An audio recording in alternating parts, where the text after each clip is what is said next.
You guys, with the basketball that we have watched across the NBA landscape over the course of the last 5 to 10 years, I think it's pretty safe to say that the typical NBA fan has developed a mindset to where they can always pick a handful of teams that they will not expect to finish at the top of their respective conference or even at the bottom, but almost always guaranteed to be in the middle of the pack. Like, if I ask this question to all of you watching this video, I'm sure you already have 3 to 5 teams at the top of your head. And of course I do as well. But undoubtedly, one team that I feel has definitely had this tag over the last 5 to 10 seasons has shown signs of finally being able to break through and quite possibly be a top tier team in their respective conference. And if you haven't guessed it yet, yes, it is this team right here, none other than the Memphis Grizzlies. And the most interesting fact about what this team has been able to do so far this year is to a strategy of playing the game that so many other teams around the NBA find it so difficult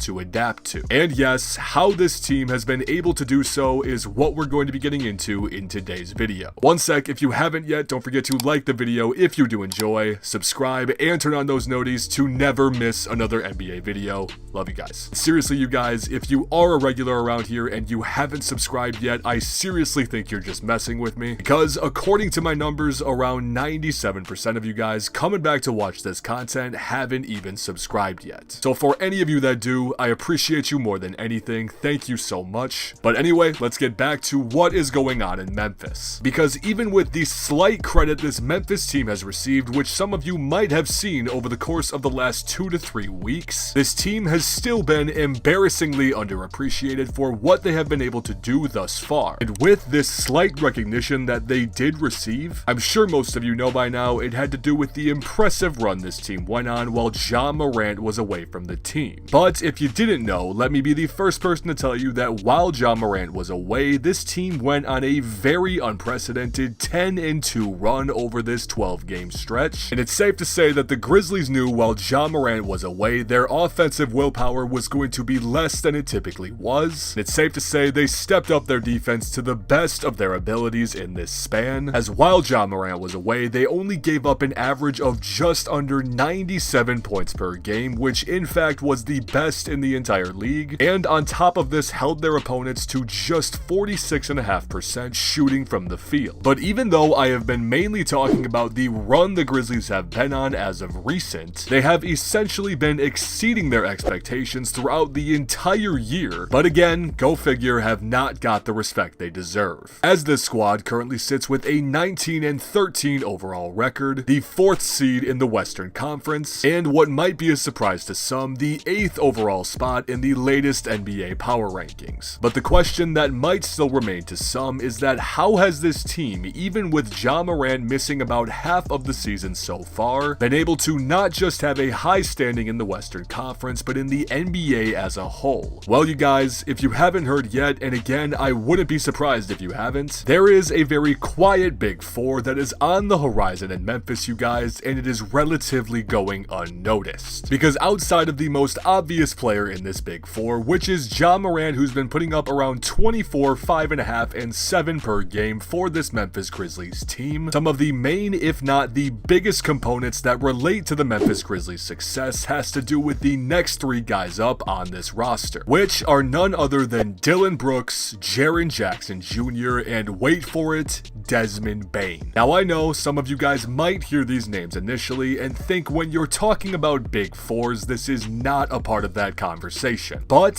from all of the numbers that we have pulled up from these guys from the start of the 2021 season, I really don't see a concrete reason right now as to why you would think that the Memphis Grizzlies are not capable of finishing as a top tier Western Conference team this season. The overall ability of this supporting cast to step up to the plate both when Ja Morant is and is not playing has really been the main point I am trying to make about why this team is so much different this season compared to years prior. And just to put into retrospect of what this team's ceiling could be, not just this year but even in the foreseeable future, is that, believe it or not, right now Ja Morant has the lowest plus minus per 100 possessions out of anybody on the entire Memphis Grizzlies team. Now when I am saying this and bringing up this stat, believe me, I am not trying to throw Ja Morant under the bus or slander him in any way, shape, or form. But what I am trying to say is that that once this team finds their groove and is operating to the highest of their potential, they could very clearly be much better than they are right now. But aside from these four and Steven Adams rounding out the starting five, the Grizzlies and their ability to fully utilize their depth off of the bench has been an absolute blessing, and I cannot stress this enough. And being completely honest, if we're talking about serious depth off of the bench, the Memphis Grizzlies might have the most out of any team across the entire league. Because in case you didn't know, the Grizzlies currently have 8, yes you heard that right, 8 players coming off of their bench who have played in 18 or more games and have also averaged 10 plus minutes. Which I do not know if this is a fact, but I am going to confidently assume that this is the most in the entire NBA, and it is not even close. But my absolute favorite part about this is that when you look at this chart of the Memphis Grizzlies depth, it's really nothing special, and let me explain what I mean by this. Don't get me wrong, their talent has been special, their ability to change the game has been special, but if you were to show this chart to any casual NBA fan and say that this is the most depth off a bench that a team has in the entire league, I'm not gonna lie, I think you would get some weird looks, which ultimately is another fact of why this team is so exciting to watch. This is another one of examples of those teams in the league that is for the majority a bunch of young, gritty guys that are looking to win in any way possible. And when I say young, I mean it, as the current average amount of years in the NBA per player on this team is only 2.5 years. I think all of you Grizzlies fans can agree with me when I say that most of the players on this team are playing well above their age. All in all though, I think it's safe to say the blueprint for the Memphis Grizzlies' success is laid out